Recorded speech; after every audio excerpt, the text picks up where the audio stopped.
നമസ്കാരം. ഈ ആഴ്ചയിലെ കാർഡിനൽ ന്യൂസിലേക്ക് എല്ലാവർക്കും സ്വാഗതം.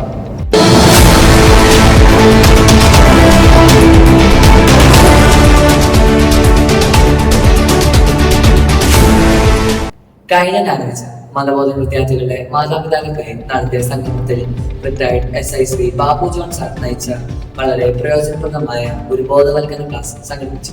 കുടുംബത്തിന്റെയും അധ്യാപകരുടെയും സമൂഹത്തിന്റെയും പങ്ക് കുട്ടികളുടെ സമഗ്ര വളർച്ചയിൽ എത്രത്തോളം പ്രധാനമാണെന്ന് അദ്ദേഹം വിശദീകരിച്ചു. കൂടാതെ ഡിജിറ്റൽ സ്ക്രീൻ അടിമത്തം, മദ്യമയക്കുമരുന്ന് ഉപയോഗം എന്നിവയുടെ ദോഷഫലങ്ങളെ കുറിച്ച് മാതാപിതാക്കളെ ബോധവൽക്കരിച്ചു. ബഹുമാനപ്പെട്ട വികാരിയച്ഛൻ ഫാദർ സാജോ മടിയാട്ടിന്റെ അധ്യക്ഷതയിൽ ചേർന്ന യോഗത്തിൽ അധ്യാപകരുടെ പ്രതിനിധിയായി ശ്രീ ജയൻ സാർ, മാതാപിതാക്കളുടെ പ്രതിനിധി അഡ്വക്കേറ്റ് വിനോദ് ലോക എന്നിവർ ആനന്ദകം നൽകി. വിലപ്പെട്ട ക്ലാസ് നയിച്ച ബാബു ജോൺ സാറിന് ഹൃദയനന്ദി അറിയിച്ചു. മാതാപിതാക്കൾക്കായുള്ള ക്ലാസ് നടന്നുകൊണ്ടിരിക്കുമ്പോൾ മതബോധന വിദ്യാർത്ഥികൾക്കായി പ്രിയ വികാരിയച്ഛന്റെയും മതബോധന അധ്യാപകരുടെയും നേതൃത്വത്തിൽ വിവിധ ഗ്രൂപ്പ് പ്രവർത്തനങ്ങളിലൂടെ മൂല്യാധിഷ്ഠിത മതബോധന ക്ലാസുകൾ സംഘടിപ്പിച്ചു. കുട്ടികൾ വളരെ ആവേശത്തോടെയും സജീവമായും ഈ പ്രവർത്തനങ്ങളിൽ പങ്കെടുത്തു.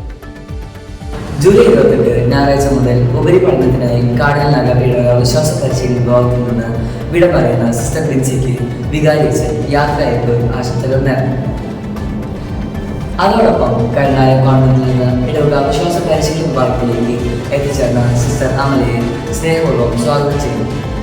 സിസ്റ്റർ പ്രിൻസിക്ക് എല്ലാ ഭാവങ്ങളും പ്രാർത്ഥനകളും നേരുകയും സിസ്റ്റർ അമലയ്ക്ക് ഇടവകയിലേക്ക് ഹൃദയം സ്വാഗതം ആശംസിക്കുകയും ചെയ്യുന്നു. കഴിഞ്ഞ ഞായറാഴ്ച ഫിഫ ഫുട്ബോൾ പ്രഡിക്ഷൻ മത്സരത്തിലേക്കുള്ള എൻട്രികൾ സമർപ്പിക്കാനുള്ള അവസാന ദിവസം നിരവധി മതബോധന വിദ്യാർത്ഥികൾ ആവേശപൂർവ്വം ഈ മത്സരത്തിൽ പങ്കെടുത്തു. മത്സരത്തിൽ പങ്കെടുത്ത എല്ലാ വിദ്യാർത്ഥികളെയും അഭിനന്ദിക്കുന്നു. വിജയികളെ ഫിഫ വേൾഡ് കപ്പ് ഫൈനലിന് ശേഷം പ്രഖ്യാപിക്കുന്നതാണ്. ഇന്ന് ജൂലൈ 12-ാം തീയതി ഞായറാഴ്ച ഇടവകയിലെ യുവജനങ്ങൾക്കായി വികാരിയച്ഛൻ ഫാദർ സാജോയുടെ നേതൃത്വത്തിൽ ഒരു ഇടവക യുവജന സംഗമവും ക്യാൻഡിൽ ലൈറ്റ് ഡിന്നറും സംഘടിപ്പിച്ചിരുന്നു. എല്ലാ യുവജനങ്ങളെയും ഈ മനോഹരമായ സൗഹൃദ സമൂഹത്തിൽ പങ്കെടുക്കാൻ സ്നേഹപൂർവ്വം ക്ഷണിക്കുന്നു. ഈ വരുന്ന തിങ്കളാഴ്ച, അതായത് ജൂലൈ 13-ാം തീയതി വിദ്യാജ്യോതി സ്കൂളിൽ വെച്ച് തിരിച്ചേരി പഠനം നടന്നു.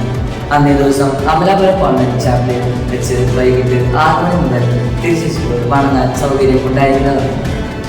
സഭ നിർദ്ദേശിച്ചിട്ടുള്ള മാനദണ്ഡങ്ങൾ പാലിച്ച് പ്രാർത്ഥനകൾക്ക് പൂർണ്ണദണ്ഡ വിമോചനം ലഭിക്കുന്നതാണെന്ന് സഭാധികാരികൾ അറിയിച്ചു. ഇതോടെ ഈ ആഴ്ചയിലെ വാർത്തകൾ സമാപിക്കുന്നു. എല്ലാവർക്കും നന്ദി.